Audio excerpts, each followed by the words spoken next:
네, 안녕하세요. 저는 서울 양저고등학교에서 지리교사로 재직하고 있는 김용현이라고 합니다. EGIS 가이드 영상을 찍으면 선생님들께서 EGIS를 활용하시는데 조금 더 도움이 될 것 같아서 영상을 한번 찍어보려고 합니다. 네, 먼저 EGIS에 대한 소개를 좀 해보고 싶은데요. EGIS는 EGIS 2가 붙어 있는데 이거는 easy, 쉽다, 그리고 education, 교육용 이런 의미를 담고 있습니다. 그래서 쉽고 교육용으로 쓸 수 있는 그런 GIS 프로그램이라는 의미를 가지고 있습니다. 클로드 코드로 활용을 해서 개발을 했고요. 학교 현장에서 활용할 수 있도록 학습지원 소프트웨어 등록을 완료했습니다. 그래서 2016년 3월 17일부로 완료가 되어 있는데 사실 그 2월부터 등록은 되어 있었어요. 근데 이제 재승인 좀 서류 보완 후 재승인 요청이 와가지고 재승인을 받은 게 3월 17일자인 겁니다. 네. 이렇게 해서 이렇게 학습지원 소프트웨어에 등재가 되어 있는 걸 보실 수 있고요. 네. 이어서 소개를 한번 해보면 장점 먼저 좀 얘기를 해보도록 하겠습니다. 첫 번째로 EGIS 웹으로 작동을 합니다. 그래서 어떤 기기나 플랫폼 다 상관없이 웹에만 접속할 수 있다고 하면은 다 활용할 수 있는 게 이 EGIS고요. 작동이 쉽고 직관적이라서 또 교육적으로 제작된 GIS이기 때문에 쉽고 빠릅니다. 직관적인 UI가 대특징이라고 할 수 있습니다. 또 교육 환경에 맞게 PC나 노트북뿐만 아니라 태블릿 PC에서도 그리고 모바일까지도 활용이 가능하도록 UI 설정해서 다 쓸 수 있고요. 내장 데이터를 제가 몇 개 많진 않지만 몇 가지 넣어서 오염되지 않은 데이터로 좀 공간 분석에 집중할 수 있도록 그렇게 만들어 보았습니다. 뭐 아이패드를 활용하는 경우에는 아무래도 데이터 취득해서 저장하고 이런 것이 좀 어려울 수 있기 때문에 뭐 그런 부분을 좀 같이 고려를 해서 만든 것이고요. 또 향후 전문가용 프로그램에 익숙하도록 UI를 좀 유사하게 만들어서 인큐베이터 역할을 좀 도모해 보도록 노력을 했습니다.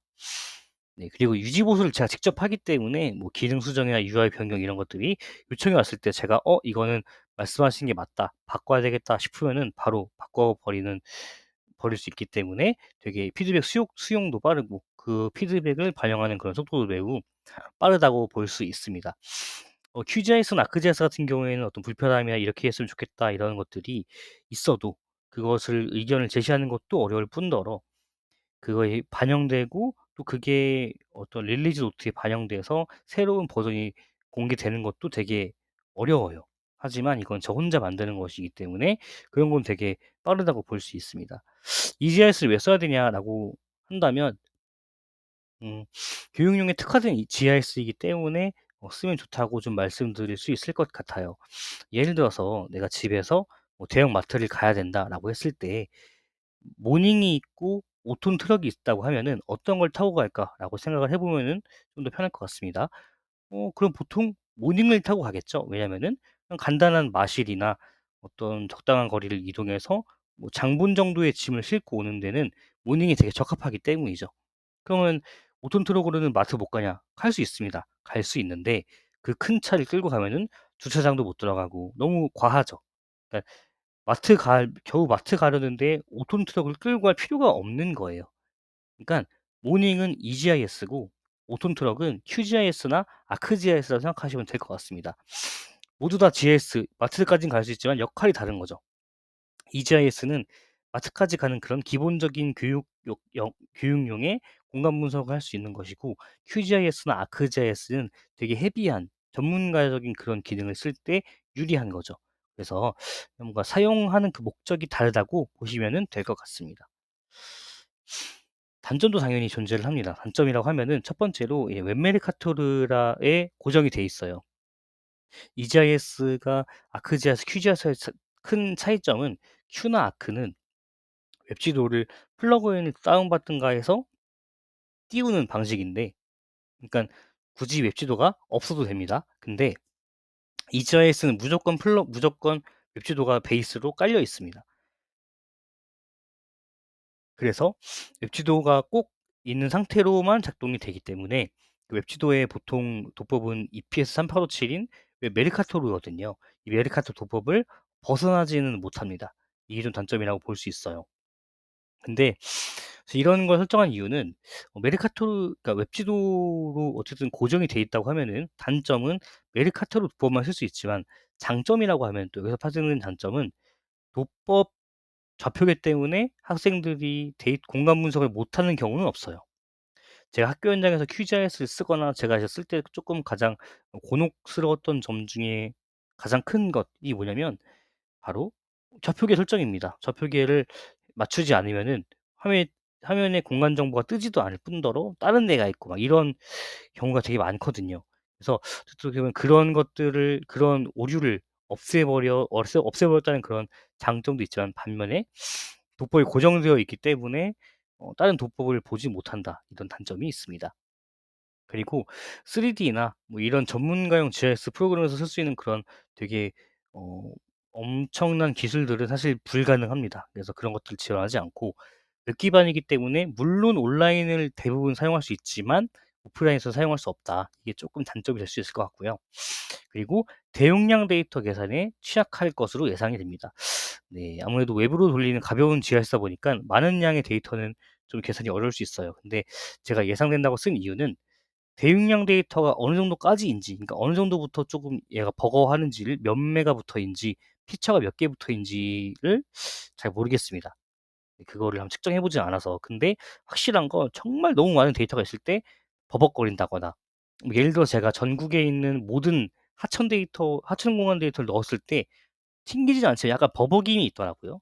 그런 것들이 조금 그럴 수 있다. 그래서 이런 엄청난 대용량 데이터나 3D 같은 이런 큰 역할들은 전문가용 프로그램을 하면 되고, 우리나라 정도의 어떤 그런 공간 범위 또는 더 좁혀서 광역자치단체나 기초자치단체 정도 넘어가면 사실 그 정도는 충분히 가능할 것 같습니다.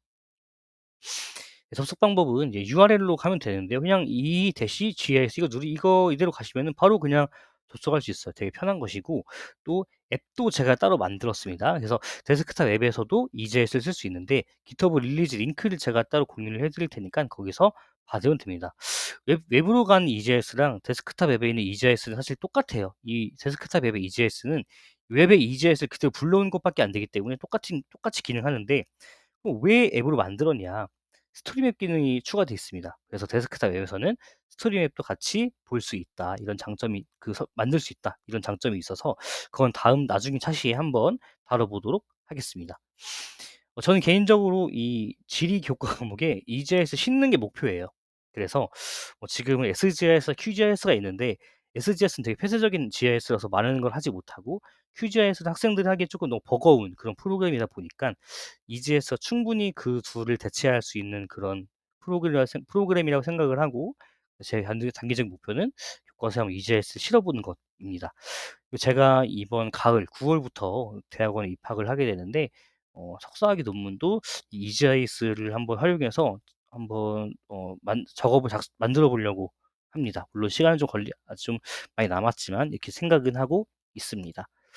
참고사항 이거는 컷오프리라는 프로그램으로 제가 영상을 녹화를 하고 있는데요. 이게 프로그램 설명을 하는데 특화되어 있는 그런 영상 프로그램이에요. 그래서 거금 12만 원을 들여서 결제를 해서 이제 한번 해 보도록 하겠습니다. 이 아까 말씀드린 장점 중에 피드백이 빠르다는 것이 있었는데 아무래도 피드백이 빠르다 보니깐 지금 이 가이드 영상과 선생님들이 쓰시는 시점에서의 EGIS의 모습이 조금 다를 수가 있어요. 지금 2026년 오늘이 7월 27일에 지금 이 영상을 찍고 있는데요. 이때 제가 EGIS 설명을 드렸는데 만약에 8월에 가서 어떤 피드백이 왔는데 되게 그 피드백이 맞는 것 같다. 그래서 제가 UI를 바꿨습니다. 그러면은 영상에 있는 모습과 선생님이 8월에 쓰시는 그런 EGS 모습이 조금 다를 수는 있어요. 근데 프로그램 수정은 바로바로 가능하지만 영상을 또 찍는 게 조금 되게 번거로운 부분이 있다 보니까 그거는 조금 맞지 않을 수 있는 점 좀 양해해 주시면은 감사할 것 같고, 제가 댓글이나 커뮤니티에 그런 부분을 좀 언급을 할 수 있으면 한번 해 보도록 노력을 해 보겠습니다. 네, 마지막으로 그냥 영상을 보고 따라 하셔도 충분히 뭐 가능하겠지만 설명란에 제가 그래도 교환을 좀 더 같이 보면은 도움이 될 수 있으니까 교환을 설명란이랑 커뮤니티에 올려 드릴 거예요. 그래서 그걸 보시면서 함께 따라와 주시면은 조금 더 효과적인 이런 프로그램 가이드가 될 수 있을 것 같습니다. 네, 여기까지 오리엔테이션 좀 맞춰 보고요. 다음 기본적인 기능을 소개하면서 EJS를 한번 같이 만져보도록 하겠습니다. 네, 감사합니다.